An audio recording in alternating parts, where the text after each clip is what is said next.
कैसे एक मंत्री, एक राजनीतिज्ञ का अध्यात्म से ऐसा जुड़ा हुआ कि वह कथावाचक बन गया? क्या आप हमारे दर्शक के साथ साझा करना चाहेंगे? सच्चिदानंद रूपाय विश्व उत्पत्ति आदि हेतुवे तापत्रय विनाशाय श्री कृष्णाय वयम नुमः।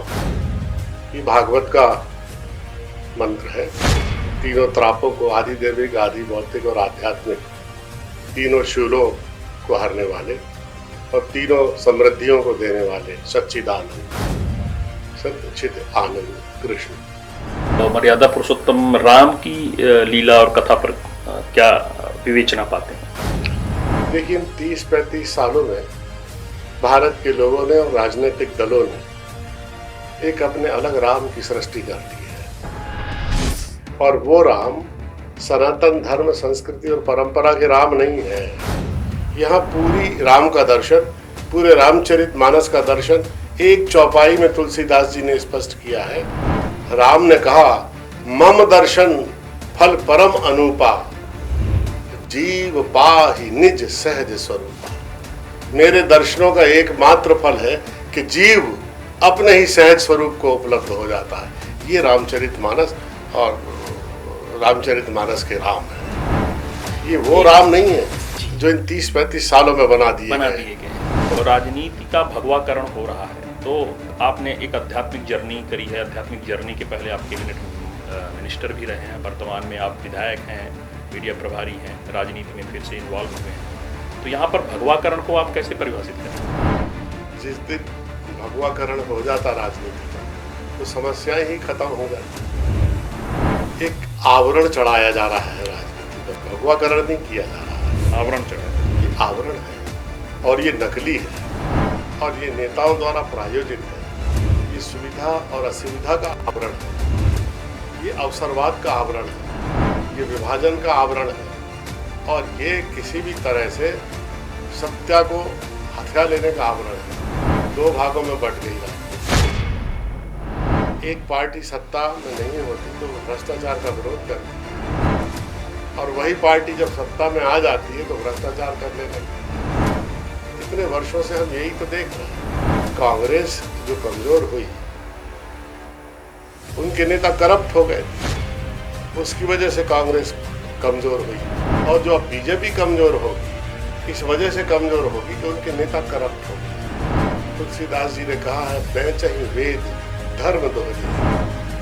ज्ञान को बेचने वाले लोग आएंगे और धर्म को दोहने वाले लोग।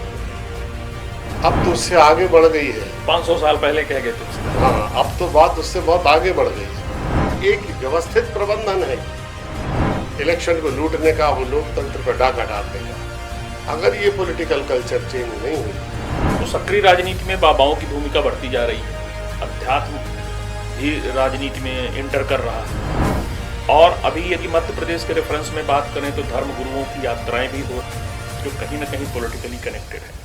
इसको किस दृष्टिकोण से देख पा रहे हैं? एक बड़ा बदलाव हुआ है। बड़ा बदलाव ये हुआ कि पहले राज सत्ता धर्म सत्ता से पोषित होती थी, यानी धर्म सत्ता राज्य सत्ता का मार्गदर्शन करती थी। अब धर्म सत्ता राज्य सत्ता के आगे नाच रही है।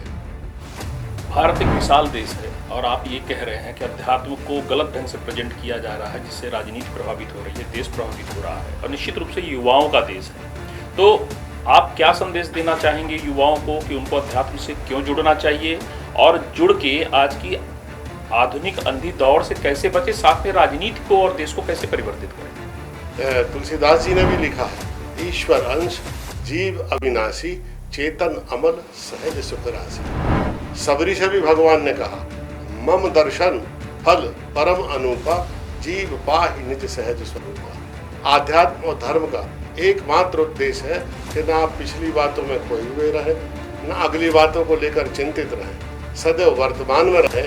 जब स्वयं से आपका परिचय हो जाएगा, स्वयं आप अपने साथ स्थित हो जाएंगे, आप स्वयं को जान लेंगे, स्वयं से आपका परिचय हो जाएगा, तो ईश्वर से जो भूला हुआ आपका संबंध है वो आपको याद आ जाएगा। तो दिल्ली के नेशनल पॉइंट में आप उप संपादक रहे हैं पत्रिका में, आज आप मध्य प्रदेश कांग्रेस के मीडिया प्रभारी के रूप में हैं। तब की पत्रकारिता और आज की पत्रकारिता में आप क्या अंतर पाते हैं? पत्रकार की स्ट्रेंथ ही खत्म। प्रकार की शक्ति ही नहीं बची। पत्रकारिता सेठों और पैसा वालों के हाथ में चली गई है और पत्रकार बंधुआ बुद्धिजीवी हो गए। और ये पत्रकारिता जो राष्ट्र का चौथा स्तंभ थी, इसने अपनी अस्मिता आज खो दी है। अगर लोकतंत्र का स्तंभ कोई भी सबसे ज्यादा कमजोर हुआ है तो वो है पत्रकारिता।